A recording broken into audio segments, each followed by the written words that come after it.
Guys, welcome back to my channel. Myself Monica Marasani, and today I am back with this video where we will be talking about the small intestine motility. So in this video we will be talking about the how the food passes through the small intestine into the large intestine. So there are the four movements of small intestine.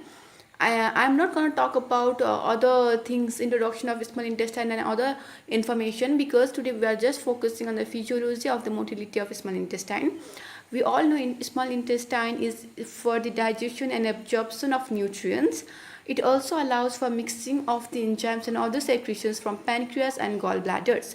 So the types of the movements of small intestines are there four types, which you can find in your book also, that is mixing movements, propulsive movements, peristalsis in the fasting, migrating, motor complex, and movements of the villi. So these are the four movements and we are going to discuss each of them.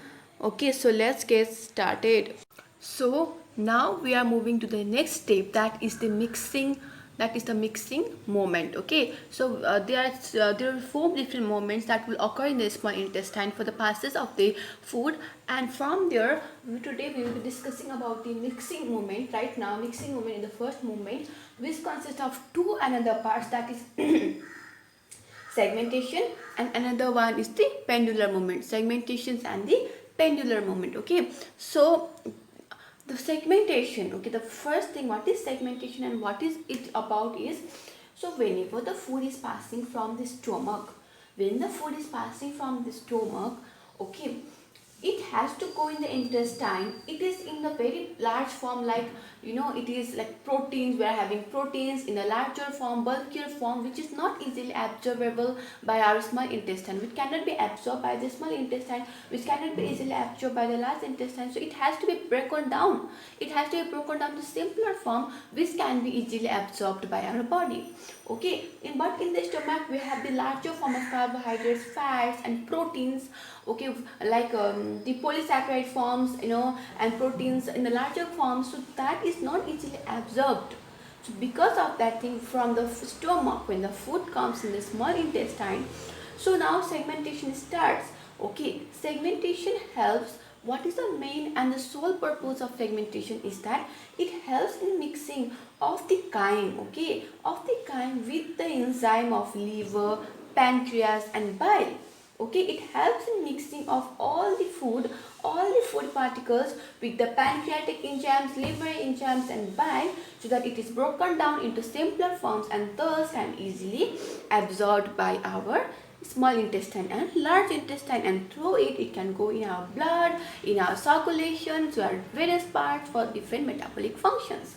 Okay, so segmentation can occur both in anterograde and retrograde.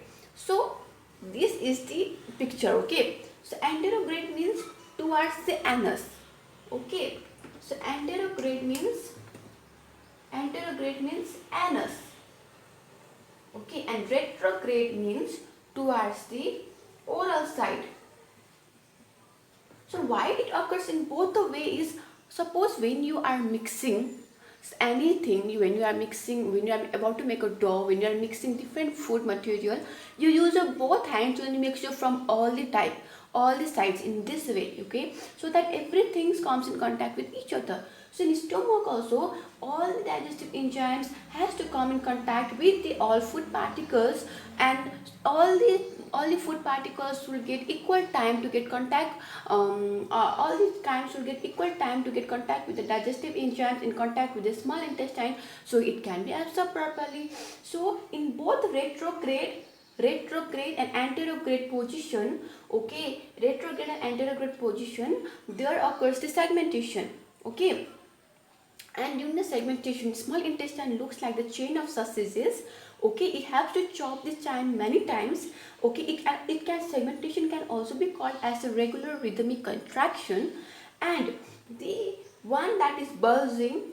Okay, so you can see one bulging part, which is big, okay, which is bulging, which is become bigger, and another small part, okay, which is contracting. One part is relaxing and another part is contracting. So the relaxing part is 1 to 5 centimeter long, as well as the contracting part is also equal in length, that is 1 to 5 centimeter long. That means both the relaxing and the contracting parts are equal in length.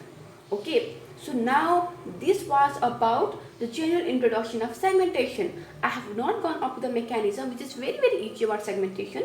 It's just about mixing of the food by, it can. So this is, if this is the segment, suppose here is the food particle. Okay, I have done with different colors, so I am talking about different types of food particles. So here it may be one kind, there is maybe another kind. So when it gets segmented, from here it can contract, from here it will contract, from here it will contract. It will contract in this direction also, it will contract in another direction also. In both directions it will contract, which results in the final structure, which I will be showing. Okay, which results in that final structure, which means that there has been the contraction. So when contraction in upward and downward direction, and both in anterograde and retrograde direction occurs, then the final image that will get looks like this. Okay, final image that will get will looks like this, where you can see that half of the portion of food of this part and half of the portion of the food of this part is getting mixed here. Okay, half of this part and half of this part is getting mixture. That means properly every food are getting absorbed, properly every food are getting time to get in contact with the small intestine. Every kind is getting broken down and mixed up by the digestive enzyme. So in this way you can see that half part of this and this is getting mixed. Half part of different parts will get mixed. They will contract in this way, and then they will contract in anterograde and retrograde way. As a way, it is a very slow process. Okay, because here the food has to be broken down, here the kind has to be mixed properly, here it should be in a form that should be able to be absorbed by small intestine and large intestine. So it's a very slow and sluggish process. So slowly the intestine, making a sausage shape by segmentation process helps in breaking down of this food particles in this way. So there is nothing big to understand in the process of segmentation. That is, it is a sluggish, it is a slow process that helps in mixing of the kind. Okay, that helps in mixing of the kind with the digestive enzymes like of liver, pancreas and bile, so that they can be broken down into simpler form which can be absorbed easily, and in this way the segmentation occurs in the small intestine. Okay, so this is everything you should know about the segmentation. Now talking about the pendular movement. Pendular movement means like a pendulum. So in the pendular movements, like a pendulum, okay, the food in the intestine swings backwards and forwards and upward. A pendulum usually swings backward and forward, and it also goes upward and downward, which is only observed when we look at it very closely. This can be observed, even if we don't observe very properly, this is very nicely visible, but it is visible only when we are observing very closely. So this also the sole purpose of both the segmentation and the pendular movement is same, that is mixing of kind with the digestive juices, digestive enzymes. And pendular means like pendulum, backward, forward, upward, downward. Okay, this is all about the first process, that is a mixing movement, which consists of segmentation and the pendular movement. So this is all about it. Okay, here it consists of the segmentation and the pendular movements. Now we will go towards the next part, that is the peristalsis. Okay, the next part, that is the peristalsis.